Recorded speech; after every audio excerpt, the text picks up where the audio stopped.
আমাদের বাংলাদেশের ছেলেদের ভালো আইডিয়া আছে, তার প্রমাণ ওরা বানাইছে উবার, আমরা বানাইছি পাঠাও। আমরা বানাইছি কি? পাঠাওয়ে চড়ছেন কারা কারা দেখি? ওরে আল্লাহ, all are the smart guys, মাশাআল্লাহ, হাত নামান। পাঠাও তো উবারের চেয়ে আরো দুর্দান্ত আইডিয়া। প্রাইভেট কার যেতে পারে না জ্যামের মাঝখানে, কিন্তু পাঠাও হচ্ছে মোটরসাইকেল রাইড, চিপাচাপা দিয়ে চলে যায়। আছে না নাই? তো এরপরে নতুন কি আসবে, এই দায়িত্বটা তোমার মাথা থেকে বের করতে হবে। এই এন্টারপ্রেনারশিপ, নতুন করে উদ্যোগী হতে হবে। এই ভাইয়ের মতো বিলিয়নিয়ার হতে চাও, মিলিয়নিয়ার হতে চাও, you have to generate new ideas. নতুন নতুন আইডিয়াই তোমাকে হালাল পন্থায় বিলিয়নিয়ার বানাতে পারে, ঠিক কিনা? তাজেরা সাদুক আলামিন মা'আন নাবিয়িন ওয়াস সিদ্দিকিন ওয়াস শুহাদা ওয়াস সালিহিন, আমানতদার সত্যবাদী ব্যবসায়ী কিয়ামতের দিন নবীদের সাথে, শাহীদদের সাথে, সিদ্দিকিনদের সাথে, সৎ কর্মশীল ব্যক্তিদের সাথে দাঁড়িয়ে যাবে। চিৎকার করে পড়েন সুবহানাল্লাহ। এজন্য নতুন নতুন যত আইডিয়া আছে এগুলো আমাদের মাথা থেকে বের করতে হবে, তাহলেই আমাদের ব্যবসায় বরকত দিবে কে? সম্মানিত সুধী, তাই বলছিলাম আমরা নিজের পায়ে দাঁড়াতে চাই, আমরা কিছু করে দেখাতে চাই, আমরা স্বাবলম্বী হতে চাই। পরিশ্রম করতে হবে, পরিশ্রমের কোনো বিকল্প নেই। There is no alternative way to struggle. Struggle তোমাকে করতেই হবে। কেউ তোমার জন্য স্পেস তৈরি করে দিবে না। এই পৃথিবীতে কেউ কাউকে জায়গা দেয় না, এই পৃথিবীতে এসে জায়গা করে নিতে হয়। চিৎকার দিয়ে বলো ঠিক কিনা? হুঙ্কার দিয়ে পৃথিবীবাসীকে জানিয়ে দিতে হয় আমি এসেছি। মায়ের পেট থেকে যখন আমরা বেরোই, আমরা কি বলি? ওয়াও ওয়াও বলে নিজের অস্তিত্বের জানান দেই যে আমি এসেছি, এই পৃথিবীতে আমি জায়গা করে নিতে এসেছি। Life is not a bed of roses. এই পৃথিবী ফুলের বিছানো সজ্জা নয়। এখানে কষ্ট করতে হবে, পরিশ্রম করতে হবে, ঘাম ঝরাতে হবে। পরিশ্রমের ঘামে যে লোনা পানি থাকে, ওই লোনা পানিতে জন্ম নেয় সফলতার বীজ।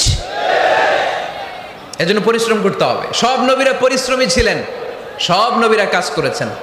সূরা জুমার এই 10 নম্বর আয়াতে আল্লাহ তাআলা আমাদেরকে মোটিভেট করে শিখাতে চেয়েছেন যে স্বাবলম্বী হও, নিজের পায়ে দাঁড়াও, কাজের সময়ে কাজ, নামাজের সময়ে নামাজ। আজকে এই স্লোগানটা এই মাহফিলের শুরুতে, মাঝখানে, শেষে বারবার বলে আমরা মুখস্থ করে নিয়ে যাব। কাজের সময় সবাই বলেন নাই তো? সবাই বললে তো এই প্যান্ডেল কাঁপতে শুরু করবে। কাজের সময় এইভাবে আওয়াজ করতে হবে, পারা যাবে?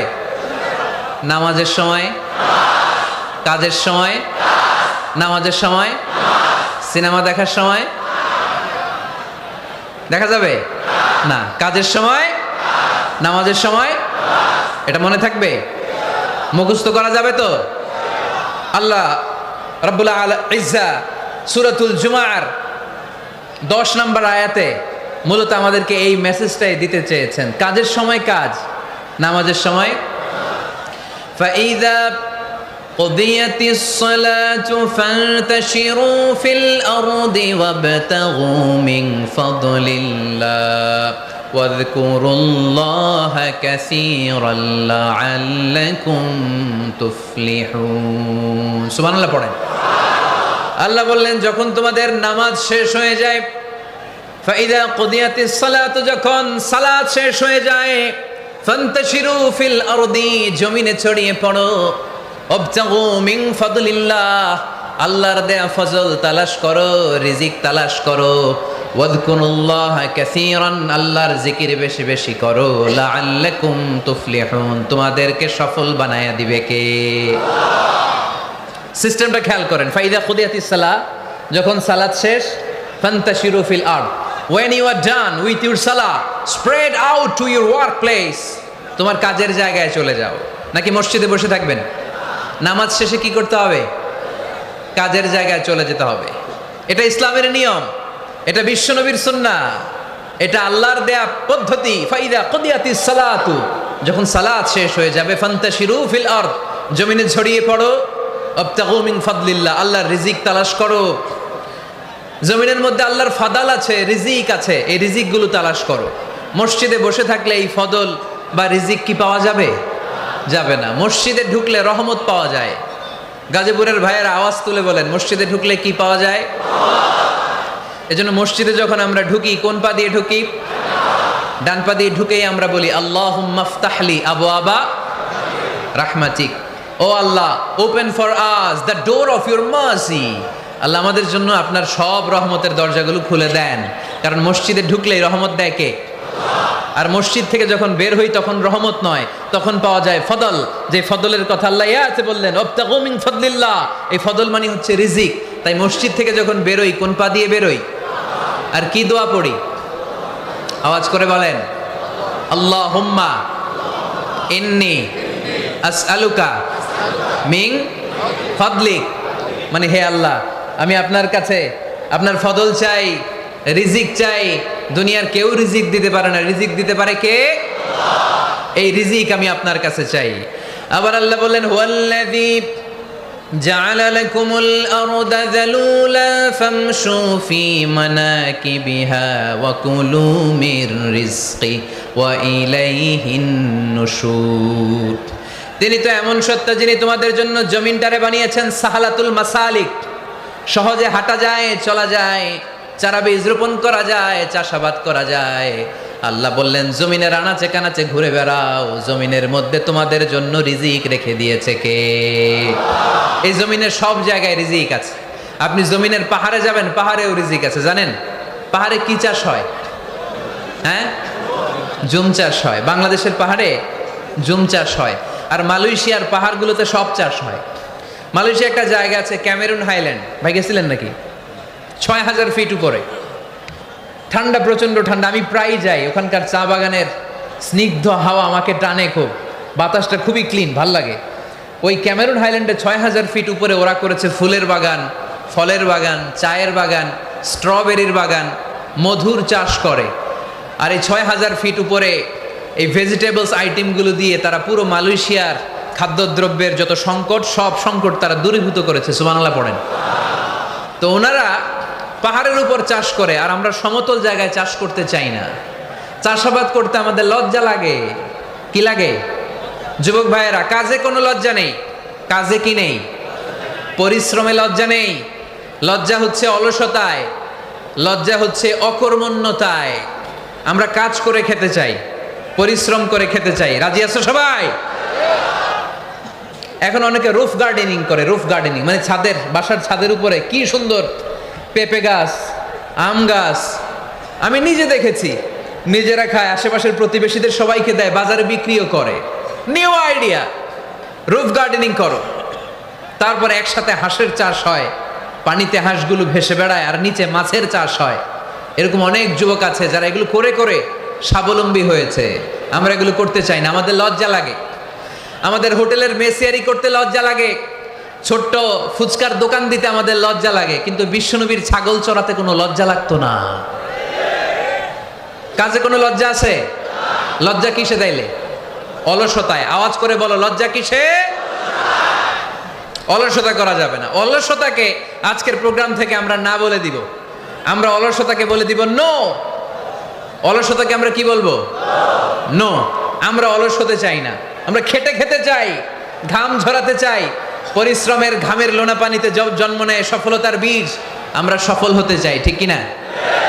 এজন্য অলসতা করা যাবে না, কাজ করতে হবে। আল্লাহ রাসূল সাল্লাল্লাহু আলাইহি ওয়াসাল্লাম এবং সাহাবারা আমাদেরকে কাজের প্রতি উৎসাহিত করেছেন। সাইয়েদনা ওমর ফারুক রাদিয়াল্লাহু তাআলা আনহু, নাম শুনেছেন? কত নাম্বার খলিফা? সবাই বলেন। 1 নাম্বার খলিফার নাম কি? 2 নাম্বার খলিফার নাম? 3 নাম্বার? 4 নাম্বার? রিদওয়ানুল্লাহি তাআলা আলাইহিম আজমাইন। ওমর ফারুক সাধারণ কোনো সাহাবী ছিলেন না।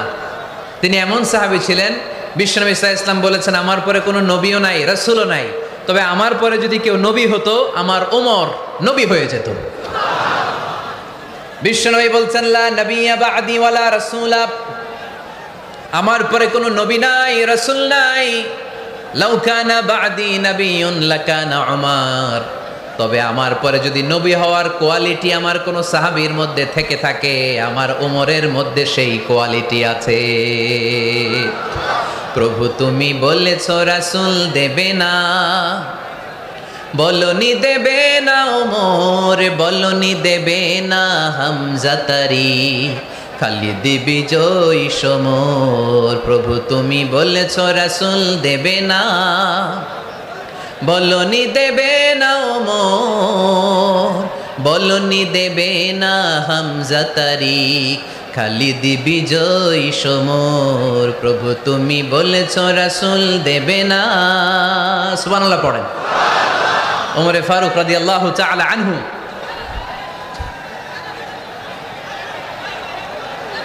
ভাইজান দোয়া করে দিই, কষ্ট হচ্ছে অনেক। শেষ করে দিব, আলোচনা শেষ করে দিব। আর কয়েক মিনিট শুনবেন, শুনবেন শুনবেন তো বারবার এরকম আওয়াজ করলে কি শোনা যাবে? এই ছেলেরা, এই অডিও শোনো না তোমরা? অডিও, অডিওতে চেহারা দেখা যায় নাকি? বসো, তোমরা অডিও শুনবে, এরা ভিডিও দেখবে। বসো, আওয়াজ নাই। আমি শুরুতেই বলেছি কানগুলো খরগোশের মতো খাড়া করে শোনো।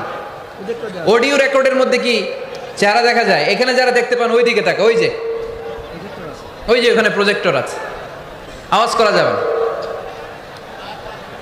আলোচনার মাঝখানে বক্তাকে এত ডিস্টার্ব করলে বক্তা তার আলোচনার ফ্লো হারিয়ে ফেলে। সে কি বলছিল এটা সে ভুলে যায়।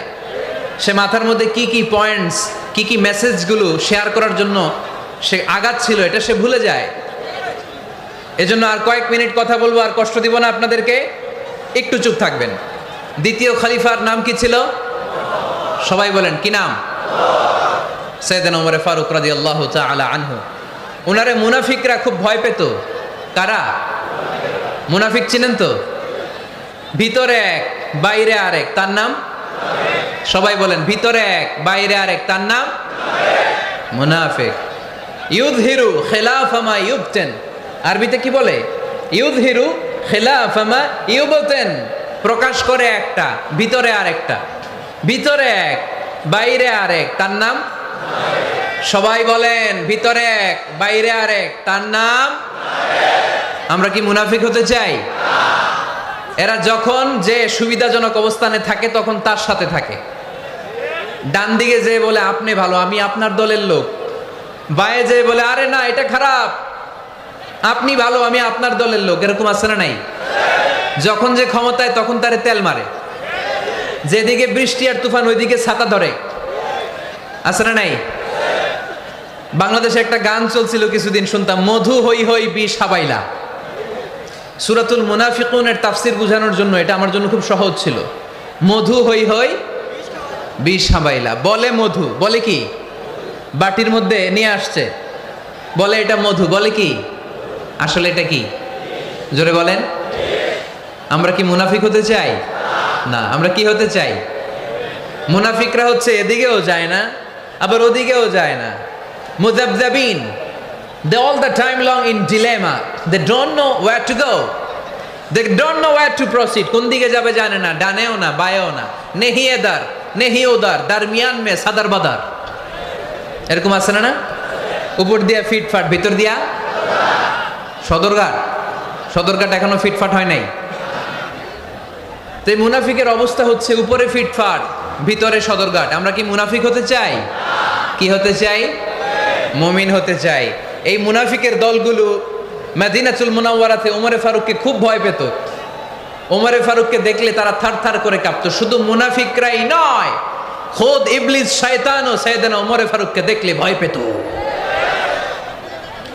আমরা আমাদের ছেলে মেয়েদেরকে যদি খাবার না খায় আমরা কি বলি? আম্মু খাবার খাও। কি আসবে? ভূত আসবে, বিড়াল আসবে, বাঘ আসবে। এগুলো গাজীপুরে বলে না বোধহয়। আপনাদের ছোট্ট মেয়েটা যদি রাত্রে খেতে না চায় আপনারা লোকমা তুলে কি বলেন? এই তাড়াতাড়ি খাও, কি আসবে? ভূত, ভূত আসবে। তো মদিনার সমাজে মদিনার ছোট্ট কচি কাঁচা সোনার মণিরাও রাতে খেতে চাইতো না। মদিনাতুল মুনাওয়ারার মায়েরা রাত্রিবেলা খাবার নিয়ে বাচ্চাদেরকে বলতো, মা তাড়াতাড়ি খাও, হা হুয়া ইয়াতি উমর, ওই যে উমর আসতেছে। উমর ইসলামের দ্বিতীয় খলিফা। আশাদ্দুহুম ফি আমরিল্লাহি উমর, আল্লাহর জমিনে আল্লাহর দ্বীন বাস্তবায়নের জন্য সবচেয়ে শক্তিশালী ছিল ওমর। চিল্লায় পড়েন সুবহানাল্লাহ। এই ওমরে ফারুক রাদিয়াল্লাহু তাআলা আনহু যে রাস্তা দিয়ে হাঁটতো, শয়তান ওই রাস্তা রেখে দিয়ে অন্য রাস্তা দিয়ে হাঁটতো। মা সালাকা শাইতানু ফাজ্জান সালিকান ইল্লা সালাকা ফাজ্জান গায়রা ফাজ্জিক। বিশ্বনবী বলছেন, ওমর, শয়তান তোমারে দেখে এত ভয় পায়, তুমি যে রাস্তা দিয়ে হাঁটো শয়তান তোমারে দেখলে ওই রাস্তা রেখে দিয়ে অন্য রাস্তা দিয়ে হাঁটে। চিল্লায় পড়েন সুবহানাল্লাহ। এদিকে কি হয়েছে? লোড বেশি হয়ে গেছে। এই এলাকায় কি এটাই সবচেয়ে বড় মাঠ? এর চেয়ে বড় মাঠ আর নাই? কি হয়েছে ওইখানে? কি হয়েছে? ধাক্কা আসছে, ধাক্কা। বসেন না, একটু বসেন না। মন্ত্রী মহোদয় আসছে? মন্ত্রী মহোদয় আসতেছে উনি? মাশাআল্লাহ। উনি তো কষ্ট হয়ে যাবে, তো আসবে কিভাবে এদিক দিয়ে? একটু জিকির করি লা ইলাহা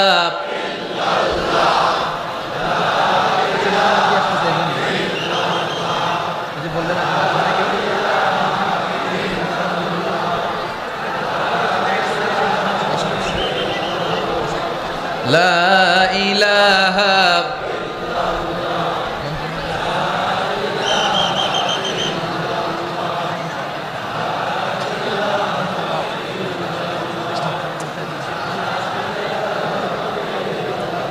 সুবহানাল্লাহ আলহামদুলিল্লাহ লা ইলাহা ইল্লাল্লাহ সুবহানাল্লাহ।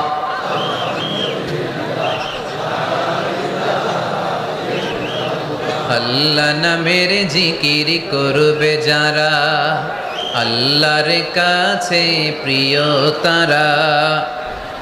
আল্লাহর কাছে প্রিয় যারা, জান্নাতে প্রবেশ করবে তারা। জোরে লা ইলাহা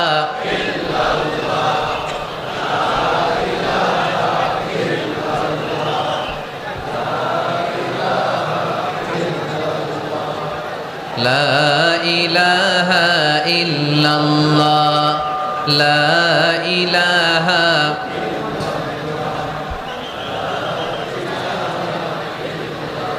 লা ইলাহা ইল্লাল্লাহ মুহাম্মাদুর রাসূলুল্লাহ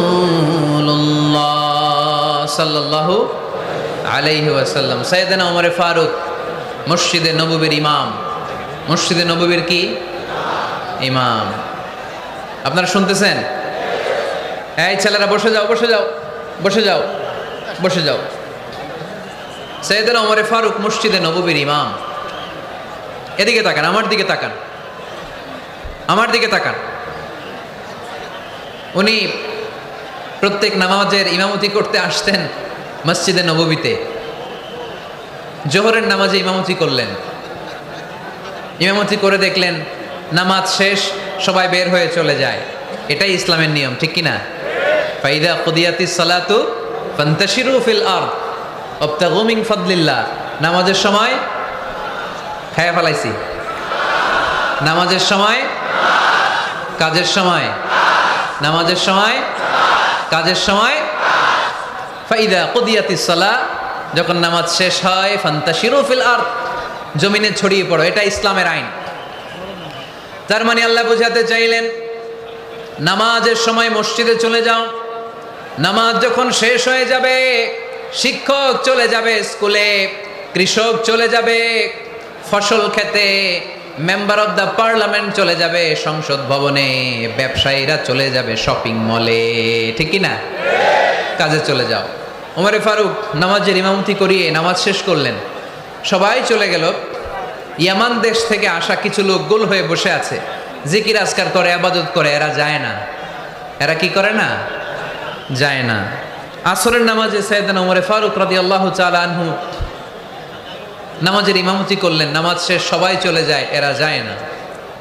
মাগরিবের নামাজের পরেও এরা যায় না। এশার সালাতের পরেও এরা যায় না। এশার পরে উনি ধরলেন, মা বালুকুম মা খাতবুকুম, হোয়াটস রং উইথ ইউ ম্যান? তোমাদের কি সমস্যা? জোহর, আসর, মাগরিব, এশা প্রত্যেক সালাতের পরে সবাই যার যার কাজে চলে যায়, তোমরা যে যাও না? বাড়ি কই? বলি ইয়ামান। তো বসে থাকো কেন? কি করো? কই জিকির করি। কি করি? কি করি? জিকির আজকার করি, তাসবিহ তাহলিল পড়ি, ইবাদত করি। তো তোমরা যে যাও না, তোমাদের খাবার দেয় কে? খাবারের ব্যবস্থা হয় কোত্থেকে? তারা বলল, আমাদের জিকির দেখে, আমাদের বুজুর্গি দেখে আশেপাশের লোকেরা পাতিল ভরে খাবার নিয়ে আসে। ওই খাবার আমরা খাই। নাহনু আল মুতাওয়াক্কিলুনা আলাল্লাহ, আমরা আল্লাহর উপর তাওয়াক্কুল করে এখানে বসে থাকি। উমরে ফারুক বললেন, সর্বনাশ, তোমরা যদি মুতাওয়াক্কিলুনা আলাল্লাহ হও তাহলে কেমনে হবে?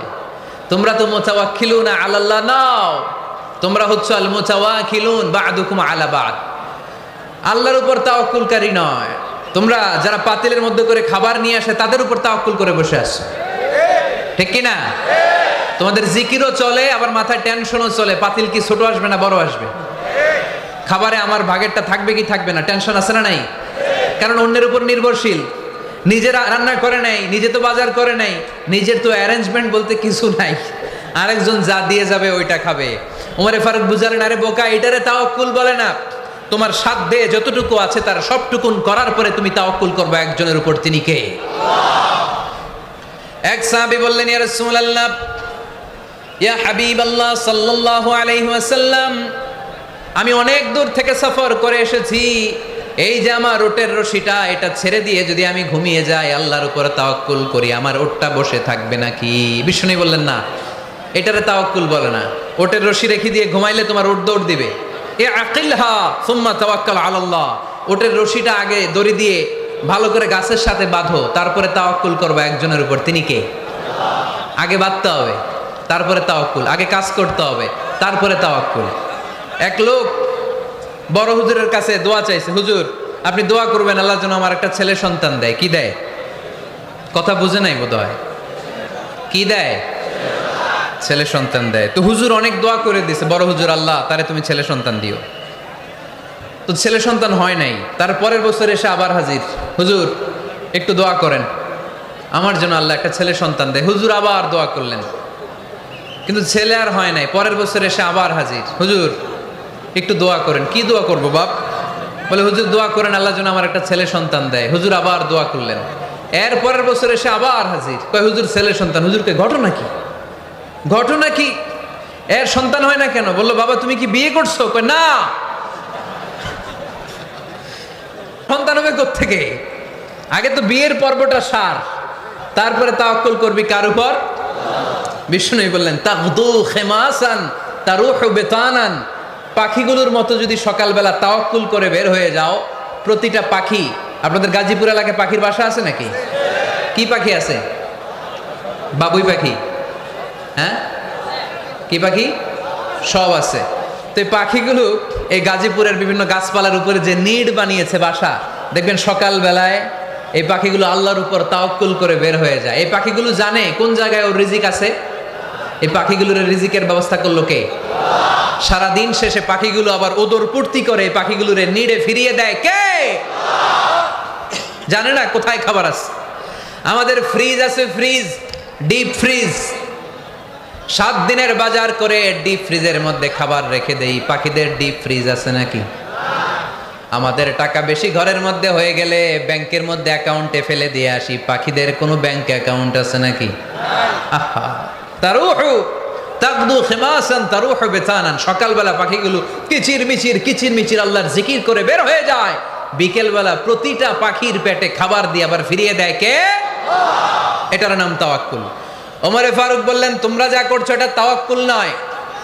নামাজের পরে বের হয়ে যাবা, আল্লাহর জমিন যে আবাদ করবা, কৃষি কাজ করবা, ব্যবসা করবা, বাণিজ্য করবা, চাকরি করবা, আবার নামাজের সময় ঘরে আসবা, এর মাধ্যমে তোমার ঘরে যে হালাল রিজিকের ব্যবস্থা আল্লাহ করে দিবে, এটার নাম হলো তাওয়াক্কুল। পড়েন সুবহানাল্লাহ।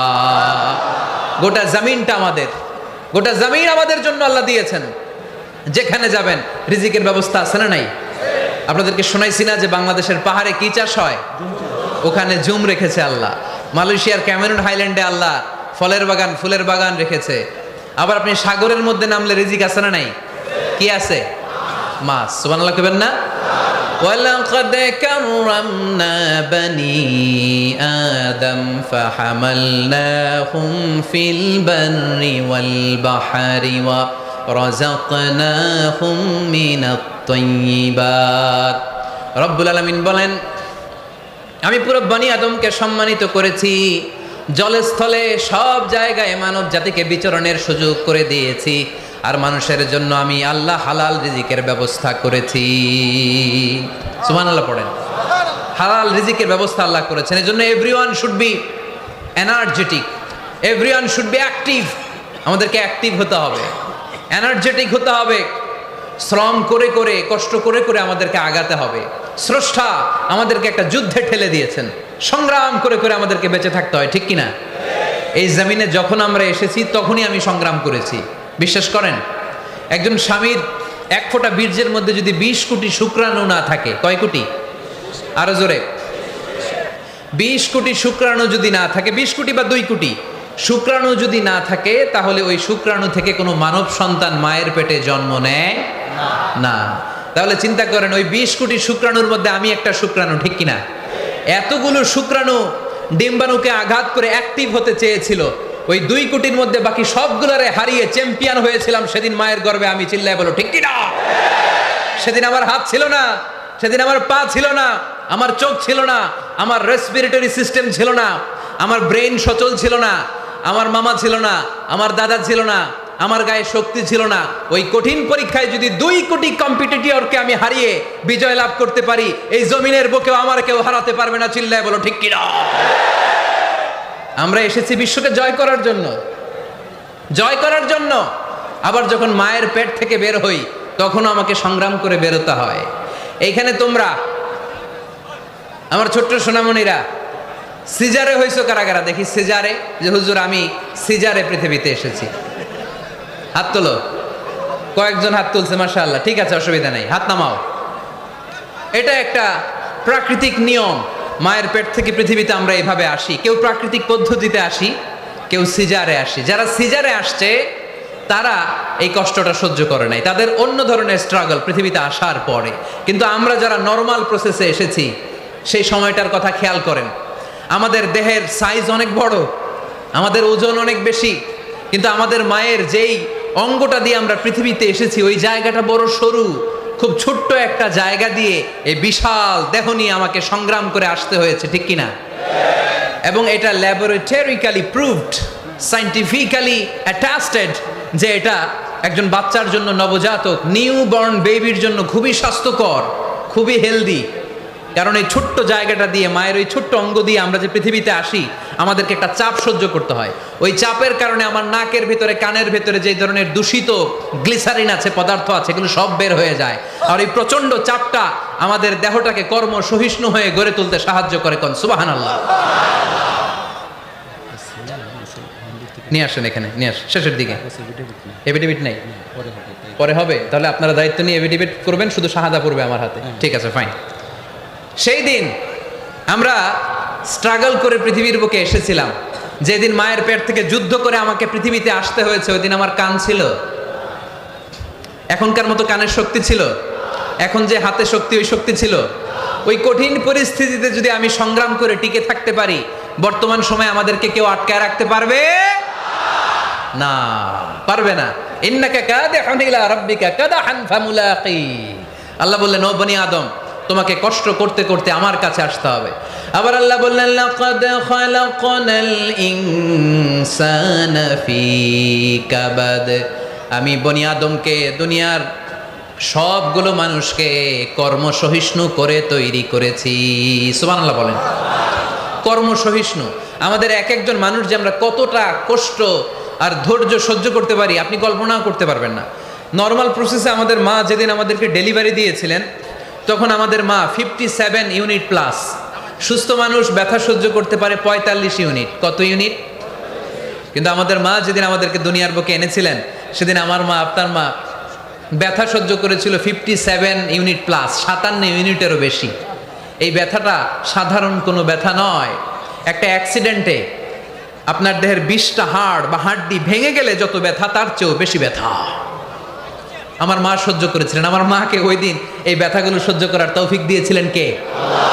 তাহলে কি পরিমাণে কষ্ট সহিষ্ণুতা আর কর্ম সহিষ্ণুতা নিয়ে যে আমরা জন্মাই, আমাদের কোনো ধারণাই নাই। এজন্য আমি প্রায় বলি, ছেলে মেয়েদেরকে, সন্তানকে ননির পুতুল করে গড়ে তুলবেন না। ছেলে মেয়েদেরকে কষ্ট সহিষ্ণু করে গড়ে তোলেন। প্রতিকূল পরিবেশে কি করে নিজের অস্তিত্ব জানান দিতে হয়, এমন করে আমরা আমাদের মুসলমান সন্তানদেরকে গড়ে তুলবো। চিল্লায় বলেন ঠিক কি না? মানে তো শুধু আমরা বলছিলাম কাজের সময়, আরো জোরে বলতে হবে, কাজের সময় নামাজের সময়, আর ভরসা করতে হবে একজনের উপর, তিনি কে? কাজে কোনো লজ্জা আছে? লজ্জা কিসে? অলসতায়। আমরা অলস হতে চাই না। রসুল বাপ্তালে দুঃখানু শয়তান, অলস মস্তিষ্ক শয়তানের আড্ডাখানা। আমরা নিজের পায়ে দাঁড়াতে চাই, আমরা স্বাবলম্বী হতে চাই, আমরা সাস্টেইনেবল ডেভেলপমেন্ট গোলের পক্ষে, আমরা মিলেনিয়াম ডেভেলপমেন্ট গোলের পক্ষে, আমরা বাংলাদেশকে উন্নতির শিখরে নিয়ে যাওয়ার পক্ষে। চিল্লায় বলেন ঠিক কিনা? আমরা আগে দুনিয়ার কল্যাণ চাই, এটা ইসলামের নিয়ম। আগে কি আখেরাত চাই না আগে দুনিয়া চাই? জোরে বলেন। আরে দুনিয়াতে ভালো থাকলেই তো আখেরাতে ভালো থাকবেন। এজন্য আল্লাহ আমাদেরকে শিখালেন, পড়ো রব্বানা আতিনা ফিদ দুনিয়া হাসানা ওয়া ফিল আখিরাতি হাসানা ওয়া কিনা আযাবান নার। আয় আমাদের রব, এই দুনিয়ার বুকে আপনি আমাদেরকে কল্যাণ দেন, আখিরাতের বুকে আপনি আমাদেরকে কল্যাণ দেন, আগুনের শাস্তি থেকে আল্লাহ আপনি আমাদেরকে বাঁচিয়ে দেন। পড়ে না আমিন। তাহলে আগে দুনিয়া, তবে দুনিয়াকে হৃদয়ে স্থান দেয়া যাবে না। দুনিয়াকে বশ করে হাতে নিব, কিন্তু হৃদয়ে থাকবে আখিরাত। জোরে বলতে হবে ঠিক কি না? নিজ হাতে উপার্জিত সম্পদের চেয়ে শ্রেষ্ঠ কোনো সম্পদ আর হতে পারে না। আমার দিনমজুর ভাইয়েরা, কুলি মজুর ভাইয়েরা, রিকশাওয়ালা ভাইয়েরা, ফ্যাক্টরি ওয়ার্কার যারা, আপনারা আল্লাহর কাছে অনেক সম্মানিত। আপনাদের উপার্জন হালাল, আপনাদের এক পা এমনি জান্নাতে ঢুকে আছে। এখন শুধু এক পা ঢুকাইলে চলবে? পা কয়টা? আরেকটা ঢুকানোর দরকার আছে না নাই? আপনাদের উপার্জন হালাল, আপনারা 5 ওয়াক্ত সালাত পড়বেন, মানুষের হক নষ্ট করবেন না, আব্বা আম্মার দোয়া নিবেন, দ্বিতীয় পাটাও জান্নাতে ঢুকায় দিবে কে? মা আকালা আহাদুন তাআমান কাত্তু খায়রুম মিন আইয়াকুলা মিন আমালি ইয়াদিহি। নিজের হাতে উপার্জিত সম্পদের চেয়ে, খাবারের চেয়ে শ্রেষ্ঠ সম্পদ আর হতে পারে না। আমার রিকশাওয়ালা ভাই, তার উপার্জন হালাল না হারাম? আমার কুলি মজুর ভাই, উপার্জন হালাল না হারাম? মাথার ঘাম পায়ে ফেলে ফ্যাক্টরি ওয়ার্কাররা যে বেতনটা পায়, এটা হালাল না হারাম?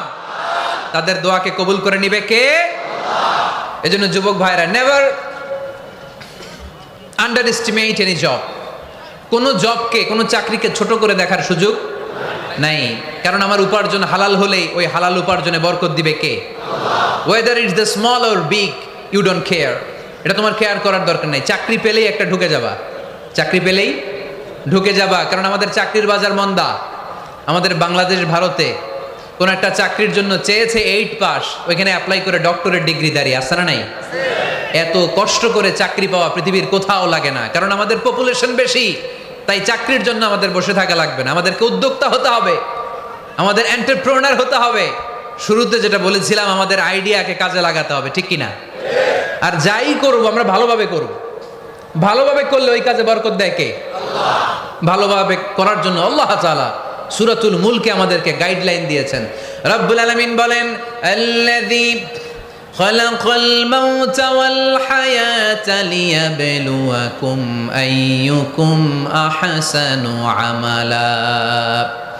তিনি এমন সত্তা যিনি তোমাদের তৈরি করেছেন, জীবন আর মৃত্যুকে তৈরি করেছেন এই জিনিসটা পরীক্ষা করবার জন্য, তোমাদের মধ্য থেকে কে ভালোভাবে কাজ করে। সুবহানাল্লাহ। কে বেশি আমল করে, আল্লাহ এটা বলছে, নাকি কে ভালো আমল করে? কথা কি বুঝতেছেন? যদি বেশি আমল করার কথা আল্লাহ বলতো, তাহলে এই আয়াতটা হতো লিয়াবলুয়াকুম আইয়ুকুম আকসারু আমালা। কিন্তু আল্লাহ কি এই আয়াতে আকসারু আমালা বলেছে? আলেম যারা আছেন তারা আমার সাথে সাথে বলেন, আল্লাহ কি আকসারু আমালা বলেছে? আল্লাহ কি বলেছে? লিয়াবলুয়াকুম আইয়ুকুম আহসানু আমালা, কে ভালো করে কাজ করে উইথ প্রফেশনালিজম। আপনি যেটাই করেন না কেন, আপনাকে প্রফেশনালিজমের সাথে করতে হবে, তাহলে ওই কাজে বরকত দিবে কে? ছোট হোক বড় হোক, এটা কোনো সমস্যা? যাই করি না কেন কিভাবে করব? ভালোভাবে। আওয়াজ করে বলেন, কিভাবে করব? যে কোনো কাজ করো না ভাই, যে কোনো কাজ করো, তা যেন হয় সবার চেয়ে সবচেয়ে সুন্দর। যে কোনো কাজ করো না ভাই, যে কোনো কাজ করো, তা যেন হয় সবার চেয়ে সবচেয়ে সুন্দর। হোক না সেটা পড়া লেখা, রঙের ভাষায় ছবি আঁকা, হোক না সেটা পড়া লেখা, রঙের ভাষায় ছবি আঁকা, হোক না সেটা সামান্য কাজ কিংবা মহত্তর, তা যেন হয় সবার চেয়ে সবচেয়ে সুন্দর। যে কোনো কাজ করো না ভাই, যে কোনো কাজ করো, তা যেন হয় সবার চেয়ে সবচেয়ে সুন্দর। চিৎকার করে বলতে হবে, ঠিক কিনা? যাই করি না কেন সেটা যেন সবচেয়ে সুন্দর হয়। You have to make the best out of you, you have to try you level best. তোমার সাধ্যের যতটুকু আছে তার সবটুকু করতে হবে, বাকি বরকত তার কল্যাণ আমাদেরকে দান করবে কে? বিষ্ণু ইসা ইসলাম কখনো অলসতাকে উৎসাহিত করেন নাই, ভিক্ষাবৃত্তিকে উৎসাহিত করেন নাই, তিনি পরিশ্রমকে অ্যাপ্রিসিয়েট করেছেন। এক সাহাবী রাদিয়াল্লাহু তাআলা আনহু এসে বললেন, ইয়া রাসূলুল্লাহ, আমাকে কিছু দান করেন। আ'তিনি শাইআন। বিষ্ণু বললেন, তুমি ভিক্ষা করো, তোমার ঘরে কিছু নাই? সাহাবী বললেন, লা ইয়া রাসূলুল্লাহ, কিছু নাই। বিষ্ণু ইসা ইসলাম আবার প্রশ্ন করলেন, কিছুই নাই? সে বলল, হ্যাঁ আছে। কি আছে? একটা জামা আছে, জামা, আর আছে একটা পানি খাওয়ার জগ। দুইটা জিনিস আছে, একটা কি আর একটা পানি খাওয়ার জগ। বিষ্ণু বললেন, দুইটা নিয়ে আস। সাহাবী রাদিয়াল্লাহু তাআলা আনহু জামার জগ নিয়ে এসে বিষ্ণু ইসা ইসলামের হাতে দিলেন। বিষ্ণুনবী জামার জগটা ধরে বললেন, মাইয়াশতারি হাদাইন, কে আছো আমার সাহাবীদের মধ্যে এই দুইটা জিনিস কিনতে চাও? এক সাহাবী দাঁড়িয়ে বললেন, ইয়া রাসূলুল্লাহ, ইয়া হাবিবাল্লাহ, আনা আশতারিহিমা বিদিরহাম। এই দুইটা জিনিস, একটা জামা, একটা পানি খাওয়ার জগ, আমি 1 দিরহাম দিয়ে কিনে নিতে চাই। পড়েন সুবহানাল্লাহ। বিশ্বনবী বললেন, 1 দিরহাম তো কম হয়ে যায়, 1 দিরহামের চেয়ে বেশি দিয়ে কেনার মতো যদি কেউ থাকে একটু হাত তোলো। মাইয়াজিদু আলা যালিক, এর চেয়ে বেশি দাম দিয়ে কেনার মতো কেউ আছো নাকি? আরেক সাহাবী হাত তুলে বললেন, ইয়া রাসূলুল্লাহ, ইয়া হাবিবাল্লাহ, আশতারিহিমা বিদিরহামাইন, আমি 1 দিরহাম নয়, আপনার সম্মানে 2 দিরহাম দিয়ে জিনিসগুলো কিনে নিতে চাই। 2 দিরহাম। বিষ্ণু বললেন, ওকে ফাইন, ডান, 2 দিরহামে বিক্রি হয়ে যাবে। দিয়ে দেয়া হলো। 2 দিরহাম নিয়ে বিষ্ণু ইসা ইসলাম ওই আগন্তুক ভিক্ষুক সাহাবীর হাতে দিয়ে বললেন, যাও, 1 দিরহাম দিয়ে তোমার পরিবার পরিজনদের জন্য খাবার কিনে নিয়ে যাও, আর 1 দিরহাম দিয়ে একটা কুঠার কিনে নিয়ে আসো। কি কিনে নিয়ে আসো? সবাই বলেন। কুঠার চিনেন আপনারা? কুঠার দিয়ে কি করে? গাছ কাটে। ওই সাহাবী আর 1 দিরহাম দিয়ে একটা কুঠার কিনে নিয়ে আসলেন। বিশ্বনবী সাল্লাল্লাহু আলাইহি ওয়াসাল্লাম নিজ হাতে ওই কুঠারের একটা হাতল লাগাই দিলেন। সুবহানাল্লাহ পড়তে পারলেন না মজা করে? হাতল ছাড়া কুঠার ধরা যায়? ধরা যায় না। বিশ্বনবী কাঠের একটা হাতল লাগাই দিলেন। এই হাতলটা দিয়ে বিশ্বনবী বললেন, try to imagine the attitude of the last messenger Muhammad সাল্লাল্লাহু। He changed the world for the better and made us better creature. তার নাম কি? কি নাম? হি ওয়াজ মুহাম্মদ সাল্লাল্লাহু আলাইহি ওয়াসাল্লাম। Muhammad, mercy upon mankind, teacher of all mankind, Abul Qasim, Ya Habibi, Ya Muhammad, Ya Shafi'i, Ya Muhammad, Khairu Khalqillahi Muhammad, Ya Mustafa, Ya Imam al-Mursalin, Ya Mustafa, Ya Shafi'al alamin. পড়েন সবাই। Ya Mustafa, Ya Imam al-Mursalin, Ya Mustafa, Ya Shafi'al alamin.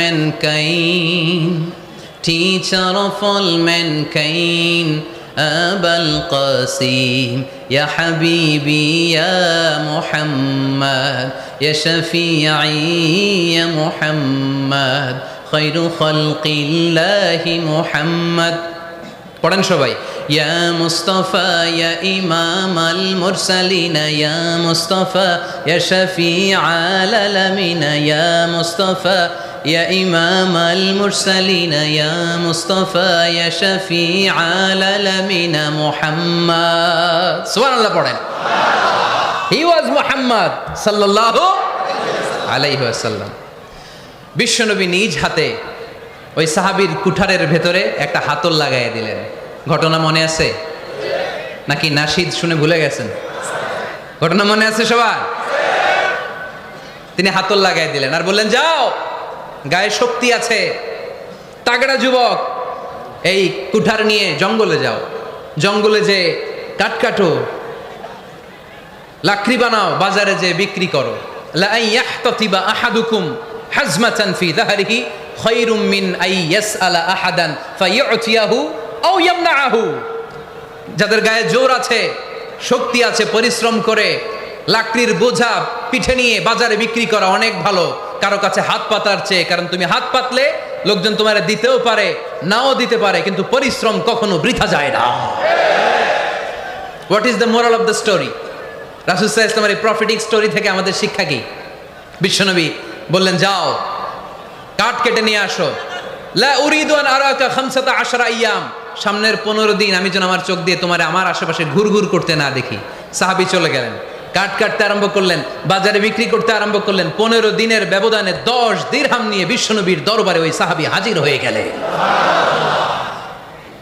10 দিরহাম নিয়ে হাজির হয়ে গেলেন। এসে বলেন, ইয়া রাসূলুল্লাহ, ইয়া হাবিবাল্লাহ, আমি আর দরিদ্র নাই, আমি আর ভিক্ষা করি না, আমি নিজের পায়ে দাঁড়িয়েছি, আমি স্বাবলম্বী হয়েছি, আমি অন্যান্য খেটে খাওয়া মানুষের মতো এখন উপার্জন করে আমার ফ্যামিলির চাহিদা মিটাই। পড়েন সুবহানাল্লাহ।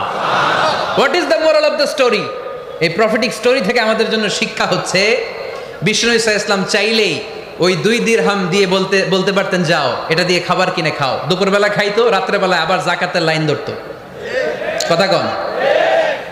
তার মানে বিষ্ণু ইসা ইসলাম কাজের প্রতি উৎসাহিত করেছেন। 2 নম্বর লেসন বা শিক্ষা হচ্ছে, বিশ্বনবী সাল্লাল্লাহু আলাইহি ওয়াসাল্লাম পার্মানেন্ট সলিউশন করে দিয়েছেন, স্থায়ী সমাধান। ঠিক কিনা? আমরা প্রায় জাকাতের শাড়ি দেই, লুঙ্গি দেই, আছে না নাই? আলহামদুলিল্লাহ, আপনাদের গাজীপুরে বোধহয় এগুলো নাইটাই, এখানে নাই, আছে?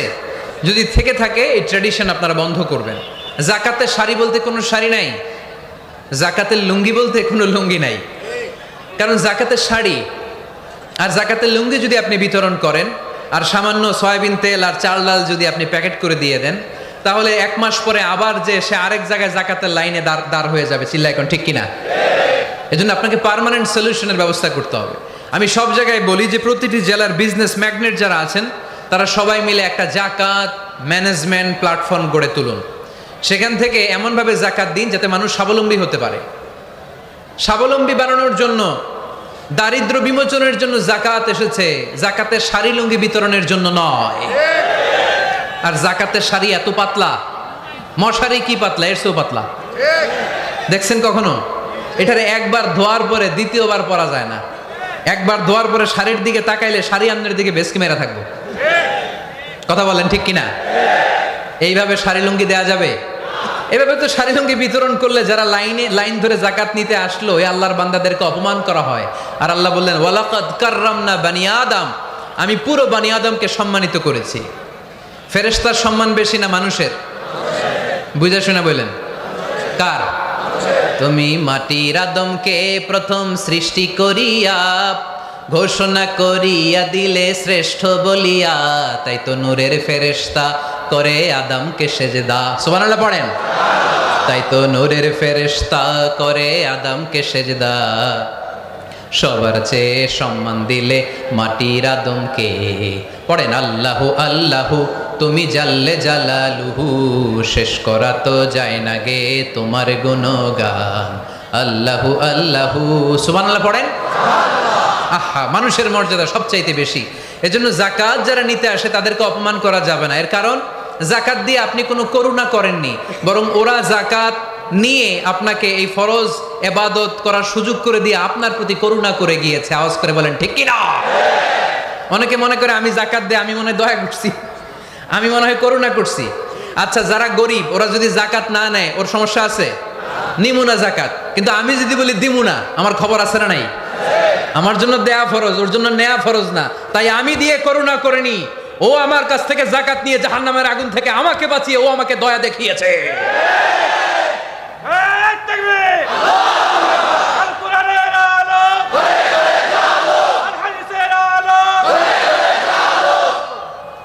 এজন্য যাকাত দারিদ্র বিমোচনের জন্য। কিভাবে যাকাত দিবেন? আপনি যাকাতের টাকা দিয়ে খেয়াল করবেন, একটু ক্রস চেক করে নিতে হবে, ডবল চেক করে নিতে হবে যেই ফ্যামিলিতে যাকাত দিবেন কর্মক্ষম উপার্জনের মতো করতে পারে এরকম ছেলে আছে কিনা। থাকলে ওর একটা অটো রিক্সা কিনে দেন, সিএনজি কিনে দেন, ওই সিএনজি চালিয়ে ওর ফ্যামিলিটা দিব্যি চলে যাবে, ঠিক কিনা? ওর একটা অস্ট্রেলিয়ান গাভী কিনে দেন, ওই গাভীর দুধ বিক্রি করে ফ্যামিলিটা স্বাবলম্বী হয়ে যাবে, ঠিক কিনা? লক্ষ্মীপুরে আমি ওয়াজ করলাম, বলল হুজুর আমরা এইভাবে একটা যাকাত ম্যানেজমেন্ট প্ল্যাটফর্ম গড়ে তুলেছি, এখানে আমরা টাকা জমিয়ে জমিয়ে আমাদের এলাকার যে সমস্ত ছেলেগুলো কর্মক্ষম, তাদের ঘরে টাকা পয়সা নাই, আমরা যাকাতের টাকা দিয়ে ওদেরকে প্রবাসী বানিয়ে দেই, বিদেশে পাঠিয়ে দেই। ওর কষ্ট অর্জিত সম্পদ দিয়ে ওর ফ্যামিলি এখন দেদারসে চলছে, কোনো যাকাতের লাইনে যে তারা নিজেদেরকে আর অপমান বোধ করছে না। এইভাবে যাকাত দিতে হবে। দিলটার একটু খোলেন, হাতটার একটু খোলেন, তাহলে হৃদয়টারে খুলে দিবে কে? দে যাকাত, দে যাকাত তোরা দে রে যাকাত, দে যাকাত, দে যাকাত তোরা দে রে যাকাত, তোর দিল খুলবে পরে আগে খুলু খাত, দে যাকাত, দে যাকাত তোরা দে রে যাকাত। পড়েন আমিন। এই যাকাতের মাধ্যমে আমরা আমাদের বাংলাদেশকে স্বাবলম্বী করতে চাই। রাজি আছেন সবাই? সংঘবদ্ধ প্রচেষ্টায় যাকাত আদায় করতে রাজি আছেন? বিশ্বনবী সাল্লাল্লাহু আলাইহি ওয়াসাল্লাম চাইলে এই 2 দিরহাম দিয়ে বিদায় করে দিতে পারতেন, কিন্তু বিশ্বনবী সাল্লাল্লাহু আলাইহি ওয়াসাল্লাম তাকে কাজের প্রতি উৎসাহিত করলেন, পার্মানেন্ট সলিউশন দিলেন। এর জন্য অলসতার সাথে ইসলামের কোনো সম্পর্ক আছে? আওয়াজ করে বলেন, অলসতার সাথে সম্পর্ক আছে? অলসতাকে যেন আজকে আমরা কি বলে দিছিলাম? ভুলে গেছি? আরো জোরে। অলসতাকে আজকে আমরা নো বলে দিছি। আমরা কর্মক্ষম। আরে অলস তো হয় মুনাফিকেরা, অলস হয় কারা? وَإِذَا قَامُوا إِلَى الصَّلَاةِ قَامُوا كُسَالَى يُرَاءُونَ النَّاسَ وَلَا يَذْكُرُونَ اللَّهَ إِلَّا قَلِيلًا। সুবহানাল্লাহ পড়েন। মুনাফিকরা যখন নামাজে দাঁড়ায় অলস হয়ে দাঁড়ায়, সোজা হয়ে দাঁড়ায় না। মসজিদে নববীর কাতারগুলোর মধ্যে মুমিনদের সাথে যখন মুনাফিকেরা দাঁড়াতো, অলসের মতো দাঁড়াতো, দেয়ালের মধ্যে হেলান দিয়ে দাঁড়াতো। এরকম আছে না অনেকে অলস? কিন্তু আমরা যারা মুমিন, আমরা নামাজে দাঁড়ালে কি আমাদের হৃদয়ে অলসতা আসে নাকি হৃদয়টা সজীব হয়ে ওঠে? আমাদের হৃদয়কে নামাজে দাঁড়ালে সজীব করে দেয় কে? কিদু শাইতানু আলা কাফিয়াতি রাসি আহাদিকুম ইদা হুয়া নাম। আমরা যখন রাতে ঘুমোতে যাই, শয়তান আমাদের মাথার পিছনে অলসতার 3টা গিট মারে। কি মারে? এই যে রশি দিয়ে এরকম বাঁধে, যে এটারে গাজীপুরে আপনারা কি বলেন? গিট্টু। হ্যাঁ, গিট্টু। আচ্ছা, তো শয়তান আমরা যখন ঘুমোতে যাই আমাদের মাথার পেছনে অলসতার 3টা গিট্টু মারে। আমরা যখন ঘুম থেকে উঠে ফাইনিস্তাইকাযা ওয়া যাকারাল্লাহ, ঘুম থেকে ওঠার দোয়া পড়ে আলহামদুলিল্লাহিল্লাযী আহইয়ানা বা'দা মা আমাতানা ওয়া ইলাইহিন নুশুর, আমরা ঘুমালেই 3টা গিট্টু মেরে শয়তান একটা মন্ত্র পড়ে দেয়, আলাইসা লাইলুন তাওয়িলুন ফারকুদ। আরে ঘুমা, অনেক লম্বা রাত। আরে ঘুমা, অনেক লম্বা রাত। আরে আরামসে ঘুম মার, অনেক লম্বা রাত।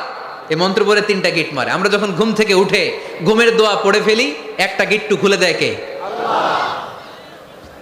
আবার ঘুম থেকে উঠে দোয়া পড়ার পরে ফাইদা তাওয়াদ্দা ইন হাল্লাত উকদা, ওয়াশরুমে ঢুকে ইস্তেনজা করে যখন আমরা ওযু করে ফেলি, অলসতার 2য় গিট্টু খুলে দেয় কে? আল্লাহ। ফাইন সাল্লাত ইন হাল্লাত উকদা, ওযু করার পরে মুসাল্লা বিছিয়ে যখন নামাজের জন্য দাঁড়িয়ে যায়, অলসতার 3 নাম্বার গিট্টুটাও খুলে দেয় কে? ফাসবাহা নাশীতান তাইয়িবান নাফস, he become enthusiastic, he become very active, he become very energetic। Bishnu Islam বললেন তখন সে এনার্জেটিক হয়ে ওঠে, অ্যাক্টিভ হয়ে ওঠে, সজীব হয়ে ওঠে। তাহলে সালাত আমাদেরকে অলস বানায় না, সালাতে আমরা সজীব হই। সালাতে অলস হয় যারা মুনাফিক, তারা। চিল্লায় বলেন ঠিক কি না? এজন্য বিশ্বনবী বললেন কাজে লজ্জা নাই, আমি কাজ করে খাই। মা বাসাল্লাহু নাবিয়ান ইল্লা রাআল গানাম, বুখারীর বর্ণনায় বিশ্বনবী বললেন, পৃথিবীর বুকে এমন কোন নবী নাই যেই নবীকে দিয়ে আল্লাহ ছাগল চড়ায় নাই। সুবহানাল্লাহ পড়েন। মা বাআসাল্লাহু নাবিয়্যান ইল্লা রাআল গানাম, ছাগল চড়ায় নাই এমন কোন নবী পৃথিবীতে আসে। সাহাবারা বললেন, ইয়া রাসূলুল্লাহ, বলেন কি, আপনিও আপনিও আপনিও ছাগল চড়িয়েছেন? বিষ্ণু বললেন, নাআম নাআম, আমিও। ওয়া ইন্নী কুনতু আরআহা আলা কারারিতি আহলি মক্কা, আমি তো অল্প কিছু পারিশ্রমিকের বিনিময়ে মক্কা শহরের লোকদের ছাগলগুলো চড়িয়ে দিতাম। সুবহানাল্লাহ বলতে অনেক কষ্ট হয়েছে। বিশ্বনবী ছাগল চড়িয়ে খেতেন। কি নবী ছিল আমার! আহা, এত সুন্দর মানুষ, এত পরিচ্ছন্ন মানুষ, ছাগল চড়াতেন। অহংকার করতেন না, বিশ্বনবীর অহংকার ছিল না। সুবহানাল্লাহ পড়েন। শুধু কি বিশ্বনবী, সব নবীকে দিয়ে আল্লাহ ছাগল চড়িয়েছেন। কারণ ছাগল হচ্ছে খুব টেরা একটা প্রাণী, তাই না? ছাগল এত টেরা, ছাগলের গলার রশি ধরে যদি আপনি ডানে টান দেন, এটা কোন দিকে যাবে? বায়ে টান দিলে, সামনে টানলে, পিছনে টানলে পারা যায় কিছু? ভাবলেন সারা সপ্তাহ ব্যস্ত থাকি, আজকে আমার ছুটি, আমিও গোসল করি, এটারও গোসল করাই। রশি ধরে আপনি পুকুরে নামাবেন, এটা ওর বাপের কিরা এমনি দাঁড়াবে, ঠিক কিনা? ওরে টেনে নামানো যায় না। এর কারণ ওর নাম কি? কথা কয় না। এজন্য আমরা বলি, পাগলে কিনা কয়, ছাগলে কিনা খায়। ও বুঝে না তো, ওর ভালো চাইলে ও বুঝতে চায় না। আল্লাহ বুঝাতে চাইলেন, নবীরা ছাগল চড়াও, সবচেয়ে টেরা প্রাণী। ছাগল চড়ায় তোমাদেরকে ট্রেনিং পিরিয়ড শেষ করছি, কারণ এরপরেও ছাগলের চেয়ে আরেকটা টেরা প্রাণী আছে, মানব জাতি, এদেরকে চড়াইতে হবে। যদিও মানুষ আশরাফুল মাখলুকাত, কিন্তু মানুষের মধ্যে ছাগলের চেয়ে টেরা কিছু আছে না নাই? উলাইকা কাল আনআম বাল হুম আদাল, এরা ছাগল নয়, এগুলো ছাগলের চেয়েও নিকৃষ্ট। চিল্লায় বলেন ঠিক কিনা? এমন কোন নবী নাই যেই নবী ছাগল চড়ায় নাই। সুবহানাল্লাহ পড়তে হবে। সব নবীরা কাজ করে খেয়েছেন। সাইয়েদনা আদম আলাইহিস সালাম, ইব্রাহিম আলাইহিস সালাম চাষাবাদও করেছেন। সাইয়েদনা মুসা আলাইহিস সালাম চাষ করেছেন। দাউদ আলাইহিস সালাম নিজ হাতে বর্ম বানিয়েছেন, ছুরি বানিয়েছেন। আওয়াজ করে পড়েন সুবহানাল্লাহ। তাহলে কাজে কোনো লজ্জা আছে? লজ্জা কিসে? আর আজকের মাহফিল থেকে অলসতাকে আমরা কি বলে দিয়েছি? কাজের সময়, নামাজের সময় কাজে কোনো লজ্জা নেই। বিষ্ণু ইসলাম কাজ করে খেতে বলেছেন। প্রিয় ভাইয়েরা, বেশিরভাগই এখানে ফ্যাক্টরি ওয়ার্কার। আপনারা হাত তুলে আমাকে জানান দিয়েছেন শুরুতে। কর্মজীবী মানুষদেরকে বিশ্বনবী এত ভালোবাসতেন, মেহনতি মানুষদেরকে এত পছন্দ করতেন।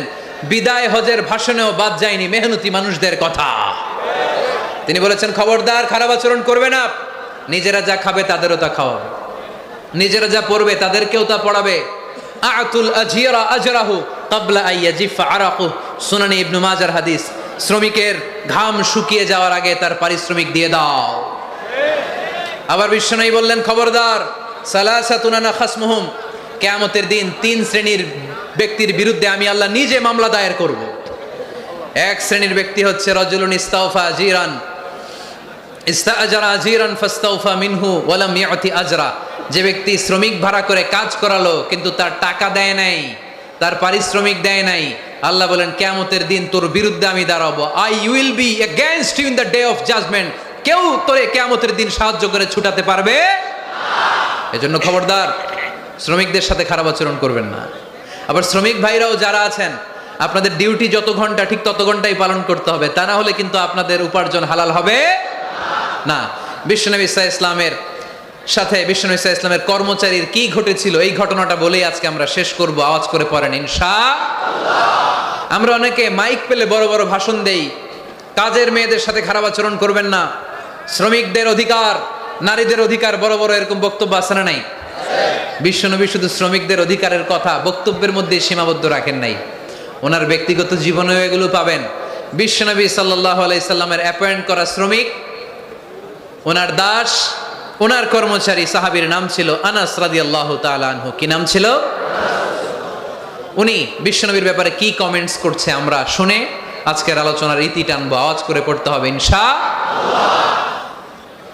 সাধারণত কর্মচারীরা মালিকের বিরুদ্ধে ভালো কথা বলে ইল্লা মাশাআল্লাহ। অনেক মালিক আছে অনেক ভালো, তাদের ব্যাপারে আবার ভালো বলে। সাধারণত কারো ব্যাপারে যদি আপনি তথ্য নিতে চান, আপনি তার ওয়াইফের কাছ থেকে তথ্য নেন, তার কর্মচারীর কাছ থেকে নেন, তার বাড়ির দারোয়ান থেকে নেন, তার ঘরের কাজের মহিলার কাছ থেকে নেন, তার ড্রাইভারের কাছ থেকে নেন, তাহলেই তার ব্যাপারে আসল সব তথ্য বের হয়ে আসবে। দেখুন বিশ্বনবীর কর্মচারী বিশ্বনবীর ব্যাপারে কি বলে। সাহাবীর নাম সবাই বলতে হবে, সাহাবীর নাম রাদিয়াল্লাহু তাআলা আনহু। উনি বললেন বিশ্বনবী যখন মক্কা থেকে মদিনায় হিজরত করলেন, হাজার হাজার মদিনাবাসী বিশ্বনবীর সাথে দেখা করতে গেল। যারাই দেখা করে সবাই বিশ্বনবীর হাতে কিছু না কিছু হাদিয়া দেয়। যারাই দেখা করে হাতে করে বিশ্বনবীর হাতে কিছু না কিছু দিয়ে দেয়। সুবহানাল্লাহ পড়ে। তাহাদাও তাহাব্বু, একে অপরকে হাদিয়া দিবেন, মহব্বত বাড়ায় দিবে কে? হাজব্যান্ড স্ত্রীকে গিফট করবেন, স্ত্রী আবার হাজব্যান্ডকে গিফট করবেন, বন্ধু বন্ধুকে গিফট করবেন, গার্লফ্রেন্ড আবার বয়ফ্রেন্ডের গিফট করতে যায় না। তাহলে ভেজাল আছে না নাই? চেক এন্ড ব্যালেন্স করতে হবে। আমি প্রায় বলি ভালোবাসবেন জায়গা মতো, স্ত্রীকে ভালোবাসলেও সব আছে না নাই? স্ত্রীর সাথে অন্তরঙ্গ সময় কাটালেও সব আছে না নাই? কিন্তু এই সময় যদি শালীর সাথে কাটান, ঝামেলা আছে না নাই? ভাবির সাথে কাটালে ভেজাল আছে না নাই? যারাই বিশ্বনবীর সাথে দেখা করে সবাই বিশ্বনবীর হাদিয়া দেয়। সাইয়েদনা আনাস রাদিয়াল্লাহু তাআলা আনহু বর্ণনা করেন, আমার আম্মা যেন দেখা করতে আসলেন আমাকে নিয়ে, আমি ছোট্ট আনাস। আমার আম্মা জান দেখলেন লাম ইউবকি রাজুলুন ওয়ালা ইমরাআতুন মিনাল আনসার ইল্লা আতহাফাকা বিতুহফাতিন ইয়া রাসূলুল্লাহ। আমার আম্মা এসে বলে, ও রাসূলুল্লাহ, মদিনার যারাই আপনার সাথে দেখা করতে আসলো সবাই এসে আপনারে হাদিয়া দেয়। ওয়া ইন্নী লা আকদিরু আলা মা উতহিফুকা বিহি, ও নবী আমার তেমন কোনো সাধ্য নাই যে আমি আপনারে হাদিয়া দেব, আমার কাছে কোনো টাকা পয়সা নাই। ছোট্ট ছেলে আনাস রে নিয়ে এসে বলল, ইয়া রাসূলুল্লাহ, মদিনার সব লোকের আপনার সাথে দেখা করে আর হাদিয়া দেয়, আমি গরিব মানুষ, আমি আপনারে কি হাদিয়া দেব গো নবী? আমার তো হাদিয়া দেওয়ার মতো কিচ্ছু নাই। ইল্লা ইবনি হাদা, আমার নাড়ছেরা ধন, আমার কলিজার টুকরা সন্তান এই আনাস ছাড়া আমি আমার কলিজার টুকরা সন্তান আনাস রেই আপনারে হাদিয়া দিয়ে দিলাম। খুদ হাদা ইয়া রাসূলুল্লাহ, আমার সন্তান আনাসকে আপনি নেন। ইয়াখদুমুক মা বাদালাক, সে যদ্দূর পারে আপনারে খেদমত করবে। সাইয়েদনা আনাস বলেন, সেদিন থেকে আমি বিশ্বনবীর খাদেম। কি আর খেদমত করব, নবীর মেসওয়াক এনে দেই, জামা এনে দেই। 10 বছর খেদমত করার পরে বিশ্বনবীর খাদেমের মুখে শুনুন বিশ্বনবী কেমন আচরণ করতেন সাইয়েদনা আনাস রাদিয়াল্লাহু তাআলা আনহুর সাথে। সাইয়েদনা আনাস বলেন, খাদিমতু রাসূলুল্লাহি 10 সিনিন, 10টি বছর আমি আমার বিশ্বনবীর পেয়ারা নবীর খেদমত করলাম। ফামা দারাবানি, একদিনের জন্য বিশ্বনবী আমার গায়ে হাত তোলে নাই। পড়েন সুবহানাল্লাহ। ওমা সাব্বানি, একদিনের জন্য আমার গালি দেয় নাই, বকা দেয় নাই। ওমা আবাসা ফি ওয়াজহি, একদিনের জন্য বিশ্বনবী বিরক্তির চেহারা নিয়ে আমার দিকে তাকায় নাই, ভ্রু কুচকে এরকম আমার দিকে তাকায় নাই। আমরা রেগে গেলে বিরক্ত হলে কি করি? আমাদের ভ্রুগুলো কুচকে যায়। আনাস রাদিয়াল্লাহু তাআলা আনহু বললেন, একদিনের জন্য আমারে পিট্টি দেয়া তো দূরের কথা, আমাকে পিটানি দেয়া তো দূরের কথা, আমাকে মারে নাই, আমাকে গালি দেয় নাই, কোনোদিন আমার দিকে বিরক্তির সাথে তাকায় নাই। ওয়ালা ক্বালা লি লিমা সানাআতা ওয়ালা লিমা লা সানাআতা, কোনোদিন এও বলে নাই আনাস এটা কেন করলা, ওইটা কেন করো নাই। চিৎকার করে পড়েন সুবহানাল্লাহ।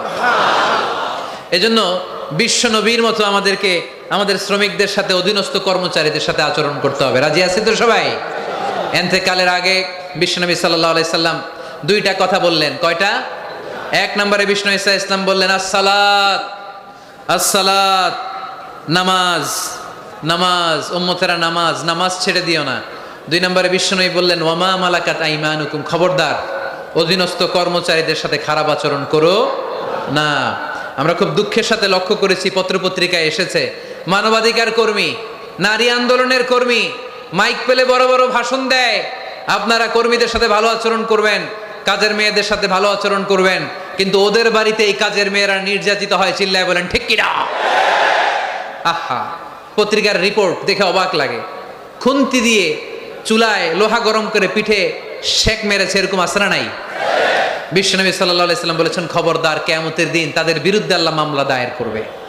আমরা যেন কখনো আমাদের অধীনস্থ কর্মচারীদের সাথে খারাপ আচরণ না করি। আল্লাহ তুমি তৌফিক দাও, আমরা পড়ি আমিন। এজন্য শ্রমিক মালিকের সম্পর্ক হচ্ছে চেক এন্ড ব্যালেন্সের সম্পর্ক। যারা শ্রমিক তাদের দায়িত্ব হচ্ছে মালিকের যে হক সেটা আদায় করা, যত ঘন্টা তার সাথে চুক্তি হয়েছে তার পুরোটা আদায় করা। আর মালিকের উচিত অধীনস্থ কর্মচারীদের সাথে ভালো আচরণ করা। আমরা যেন এই চেক এন্ড ব্যালেন্স করতে পারি, আল্লাহ তুমি তৌফিক দাও। যে আয়াত দিয়ে শুরু করেছি ওই আয়াত দিয়ে শেষ করব। আল্লাহ বলেছেন ফাইদা কুদিয়াতিস সালাতু ফান্তাশিরু ফিল আরদ, যখন নামাজ শেষ হয়ে যায় জমিনে ছড়িয়ে পড়ো, রিজিক তালাশ করো। আবার নামাজের সময় হলে মসজিদে চলে আসো। তার মানে কাজের সময়, আওয়াজটা ছোট হয়ে গেল, চিল্লায় বলতে হবে, কাজের সময়, নামাজের সময়।